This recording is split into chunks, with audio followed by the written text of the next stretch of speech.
Hi friends, എൻ്റെ പുതിയ വീഡിയോയിലേക്ക് എല്ലാവർക്കും സ്വാഗതം. അപ്പോൾ ആദ്യമായിട്ടാണ് നിങ്ങൾ എൻ്റെ ചാനൽ കാണുന്നതെങ്കിൽ ഉറപ്പായിട്ട് ലൈക്ക് ചെയ്യുക, ഷെയർ ചെയ്യുക, സബ്സ്ക്രൈബ് ചെയ്യുക. അപ്പോൾ ഇത് നമ്മുടെ 11ാമത്തെ ക്ലാസ്സാണ്, എംബ്രോയ്ഡറിയുടെ 11ാമത്തെ ക്ലാസ്സാണ്. അപ്പോൾ കഴിഞ്ഞ 10 ക്ലാസ്സുകൾ നിങ്ങൾ അറ്റൻഡ് ചെയ്തിട്ടില്ല എന്നുണ്ടെങ്കിൽ ജസ്റ്റ് അതൊന്ന് പോയി നോക്കുക, പിന്നെ ലൈക്ക് ചെയ്യുക, ഷെയർ ചെയ്യുക. അപ്പോൾ ഇന്നത്തെ ക്ലാസ്സിൽ നമ്മൾ പഠിക്കാൻ പോകുന്നത് ഷാഡോ സ്റ്റിച്ചാണ്. ഈ ഷാഡോ സ്റ്റിച്ച് എന്ന് പറയുമ്പോഴത്തേക്കും അത് ചെയ്യുന്ന രീതി വെച്ച് നോക്കുമ്പോൾ ഒരു ബാക്ക് സ്റ്റിച്ചിൻ്റെ ഒരു മെത്തേഡ് തന്നെയാണെങ്കിലും ഒരു ചെറിയ വ്യത്യാസം അതിലുണ്ട്. നല്ലൊരു പെർഫെക്ഷൻ കിട്ടുന്ന ഒരു എംബ്രോയ്ഡറിയാണ്. ഈ സ്റ്റിച്ചിൻ്റെ പ്രത്യേകത എന്ന് പറയുന്നത് ഫ്രണ്ടിൽ പുറം വശത്ത് നമുക്കൊരു ബാക്ക് സ്റ്റിച്ച് ചെയ്ത് വരുമ്പോഴത്തേക്കും ഒരു റണ്ണി സ്റ്റിച്ച് പോലെ തോന്നുമെങ്കിലും അതിൻ്റെ അടിഭാഗത്ത് ക്രോസ് സ്റ്റിച്ചാണ് വരുന്നത്. ഈ ക്രോസ് സ്റ്റിച്ച് നമുക്ക് പുറം വശത്ത് കാണാൻ പറ്റുന്നത് കൊണ്ടാണ് ഇതിൻ്റെ ഷാഡോ സ്റ്റിച്ച് എന്ന് പറയുന്നത്. അപ്പോൾ അങ്ങനെ ഒരു കറക്റ്റ് ഡിസൈൻ കാണാൻ പറ്റണം എന്നുണ്ടെങ്കിൽ നമ്മൾ ഈ നേരിയ തുണികൾ മാത്രമേ ഇതിൽ യൂസ് ചെയ്യാൻ പാടുള്ളൂ. എങ്കിൽ മാത്രമേ നമ്മൾ ഈ ഡിസൈൻ കറക്റ്റായിട്ട് കിട്ടുകയുള്ളൂ. അപ്പോൾ നമുക്കിതെങ്ങനെയാണ് ചെയ്യുന്നതെന്ന് നോക്കാം. അത് ചെയ്ത് കാണുമ്പോഴത്തേക്ക് നിങ്ങൾക്ക് കറക്റ്റായിട്ട് അത് മനസ്സിലാവും. അപ്പോൾ നമുക്ക് ചെയ്യുന്നത് എങ്ങനെയെന്ന് നോക്കാം. അതിനായിട്ട് നമ്മളിത് 2 ലൈൻ വരച്ചെടുത്തിട്ടുണ്ട്. കണ്ടില്ലേ, 2 ലൈൻ വരച്ചെടുത്തിട്ടുണ്ട്. അപ്പോൾ ഇത്രയും സ്റ്റിച്ചിൽ സാധാരണ എല്ലാ സ്റ്റിച്ചിലും നമ്മൾ ഈ ലൈൻ വരയ്ക്കുന്നതിൻ്റെ ഈ ഭാഗത്തു നിന്നാണ് അടിയിൽ നിന്ന് നൂലിങ്ങനെ സൂചിങ്ങനെ കുത്തിയെടുക്കുന്നത്, ഇതുപോലെ കുത്തിയെടുക്കുന്നത്. പക്ഷേ ഈ സ്റ്റിച്ചിൽ നമുക്ക് അങ്ങനെയല്ല വരുന്നത്. കുറച്ച് ഗ്യാപ്പ് ഇട്ട്, ഒരു ചെറിയൊരു ഗ്യാപ്പ് ഇട്ട് സൂചി കുത്തിയെടുത്തതിന് ശേഷമാണ് ഇതേപോലെ സൂചി ഉയർത്തിയെടുത്തതിന് ശേഷം തിരിച്ച് റിവേഴ്സിൽ ഇതേപോലെ ആ സ്റ്റാർട്ടിങ്ങിൽ കുത്തി താഴോട്ടെടുക്കുക. ഇനി നമ്മൾ കുത്തേണ്ടത് നേരെ ഓപ്പോസിറ്റ്, കണ്ടില്ലേ, ഇവിടെ നേരെ ഓപ്പോസിറ്റ് ഇതേപോലെ ഒന്ന് കുത്തിയെടുക്കുക. ഇത് ബാക്ക് സ്റ്റിച്ച് പോലെ റിവേഴ്സിൽ പോയി ഇങ്ങനെ കുത്തിയെടുക്കുക. ഇനി ഇവിടെ കുത്തി എടുക്കുക. അടിയിൽ നിന്ന് ഒരു ചെറിയൊരു ഗ്യാപ്പ് ഇട്ടിട്ട് ഇതേപോലെ ഒന്ന് കുത്തിയെടുക്കുക. തൊട്ട് മുന്നേ കുത്തി ആ ഹോളിൽ കറക്റ്റായിട്ട് കുത്തി താഴോട്ടെടുക്കുക. ഇനി നേരെ ഓപ്പോസിറ്റ് സൈഡിൽ ഇതേപോലെ ഒന്ന് കുത്തുക.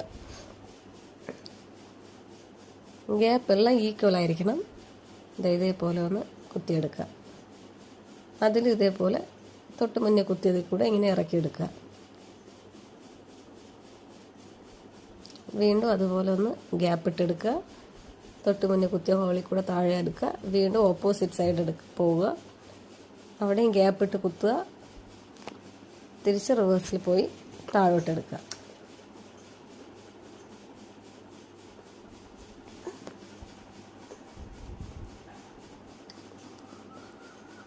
ഇങ്ങനെ നമുക്ക് ഫുള്ളായിട്ടൊന്ന് ചെയ്ത് നോക്കാം.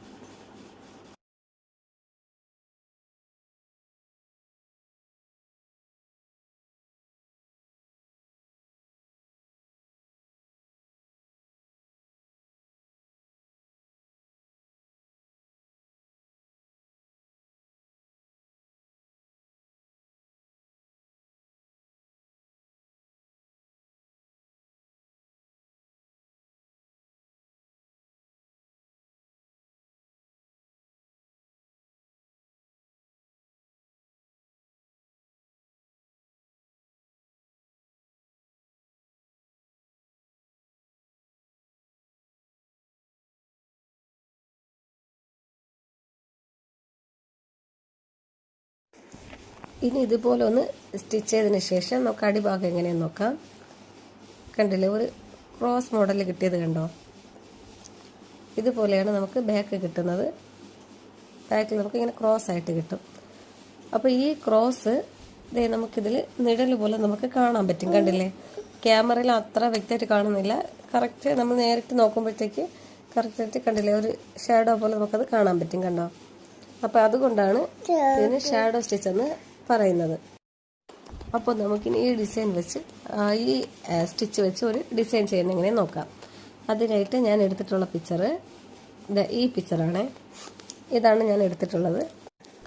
അപ്പോൾ ഈ ഒരു ഫ്ലവറാണ് ഞാൻ എടുത്തിട്ടുള്ളത്. പിന്നെ ഇതിൽ ലീഫും സ്റ്റെമ്മും ചെയ്യാനുണ്ട്. അപ്പോൾ നമുക്ക് കുറച്ച് സമയം എടുത്ത് വേണം ചെയ്യാൻ. ഈ കർവൊക്കെ ഉള്ളത് കൊണ്ട് കുറച്ച് ടൈം എടുക്കും. അപ്പോൾ നമുക്കിതിൻ്റെ ഔട്ട്പുട്ട് എങ്ങനെയാന്ന് നോക്കാം. കണ്ടോ, ഇതുപോലെയാണ് നമുക്ക് ഔട്ട്പുട്ട് കിട്ടിയിട്ടുള്ളത്. ഇതിൽ കണ്ടില്ലേ, അടിഭാഗത്ത് ആ സ്റ്റിച്ച് നമുക്ക് ഷാഡോ പോലെ കാണാൻ പറ്റുന്നത്. അതുകൊണ്ടാണ് ഇതിനെ ഷാഡോ സ്റ്റിച്ച് എന്ന് പറയുന്നത്. അപ്പം നല്ല ഭംഗിയില്ലേ ഇത് കാണാൻ? നമ്മൾ സാധാ റണ്ണിങ് സ്റ്റിച്ചിനെക്കാളും ഈ അടിയിലെ സ്റ്റിച്ച് കാണാൻ പറ്റുന്നത് കൊണ്ട് നല്ല ഭംഗിക്ക് നമുക്കിത് കിട്ടിയിട്ടുണ്ട്. അപ്പോൾ ഇതുപോലെ നിങ്ങൾ ഒന്ന് ചെയ്ത് നോക്കുക. പിന്നെ ഇതിൻ്റെ അടിഭാഗം ഇതുപോലെയാണ് വരുന്നത്, കണ്ടില്ലേ? ക്രോസ് ആയിട്ടുള്ള ഒരു സ്റ്റിച്ചാണ് വരുന്നത്. ഒരു ഹെറിംഗ് ബോൺ സ്റ്റിച്ച് പോലെയൊക്കെ ഏകദേശം ഉണ്ട്. അപ്പോൾ ഇതാണ് അതിൻ്റെ പുറം വശം. അപ്പോൾ ഇതുപോലെ നിങ്ങൾ ഉറപ്പായിട്ടൊന്ന് ചെയ്ത് നോക്കുക. പിന്നെ ഈ വീഡിയോ ഇഷ്ടപ്പെട്ടാൽ നിങ്ങൾ ഉറപ്പായിട്ട് ലൈക്ക് ചെയ്യുക, ഷെയർ ചെയ്യുക, സബ്സ്ക്രൈബ് ചെയ്യുക.